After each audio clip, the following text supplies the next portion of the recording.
Hello, Ka Edu. Cheers to an episode for great books, a short story from the inventor of the detective fiction genre, Edgar Allan Poe. Edgar Allan Poe is an American poet, editor, writer, and literary critic known for his poetry and short stories. He is a central figure of Romanticism of American literature. He is known as one of the earliest practitioners of the short story and considered as the inventor of the detective fiction genre and contributor to the emerging genre of science fiction. His writings reflect his literary theories, his dislike for didacticism and allegory, and his carefully calculated ideas. The Cask of Amontillado. The Cask of Amontillado is the story of a man who is desperate to obtain revenge from an insult. The nature of the insult was never revealed in the story. All we know is that Montresor methodically planned his revenge against Fortunato. Considering the close resemblance between the story and the issues in his life at that time, Poe was writing about himself. He finally got his revenge when he filed a libel suit against English and Fuller. He won the libel suit, but he also lost his reputation in the process. In the Cask of Amontillado, Montresor walled Fortunato in.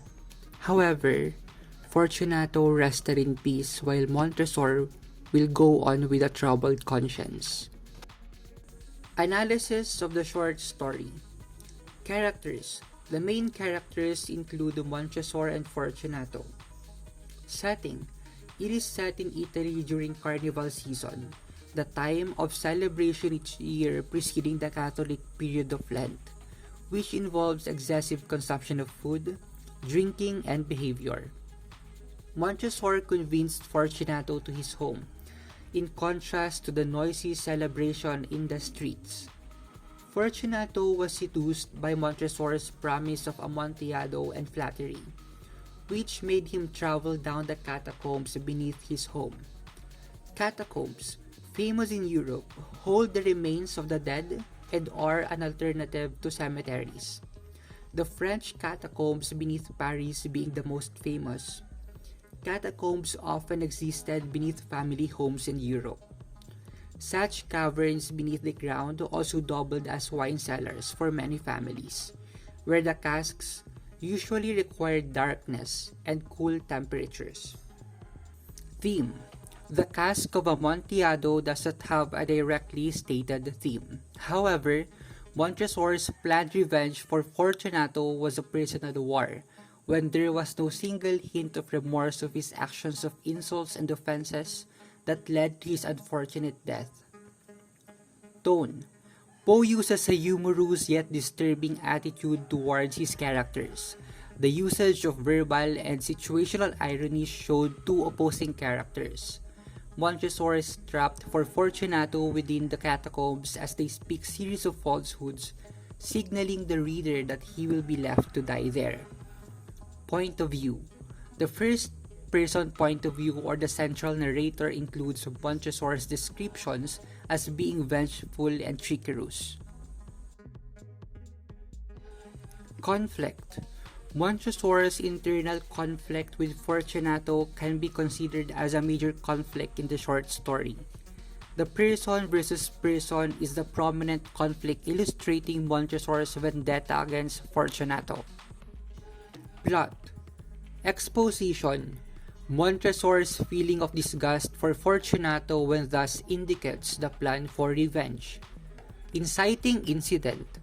Montresor's explanation on how Fortunato directly insulted him and his family. It foreshadowed revenge. Rising action. Montresor's narration on Fortunato's doubts when he received a pipe. The mystery of the dark vault below the vacant house as the wine area and the intoxication he felt. Montresor introduced him into the catacombs where his nightmare begins. Climax. Montresor's actions towards Fortunato, hitting him with a rock and chaining him to the wall. Falling action.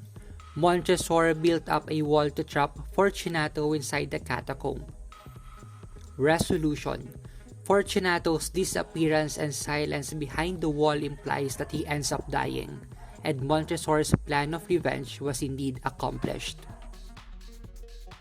Literary techniques and devices. Foreshadowing. The technique is particularly relevant when Poe depicts the conversation between Fortunato and Montresor. To a great extent, these literary elements are useful for depicting an unsuspecting victim. It also helps in the development of the plot. Irony. The usage of verbal and situational irony showed two opposing characters. Montresor's trap for Fortunato within the catacombs as they speak series of falsehoods, signaling the reader that he will be left to die there. Dialogue. Poe used conversations and Montresor's distorted narration of events to introduce the personalities of characters. It also helped in the description of the hidden nature of two men's relationship, particularly the thousand injuries of insults from Fortunato to Montresor. Symbols. Poe used the setting to make the story's ending ironic. The vault in which Montresor traps Fortunato is an extended metaphor for the cask that contains the Amontillado. While Fortunato becomes a metaphorical symbol for the wine, Fortunato is symbolically encased in the very thing he sought. Style. The narration of events of the story showed the Gothic themes of Poe's style of writing, betrayal and vengeance. He also manipulated the setting to key in horrific effects among the characters.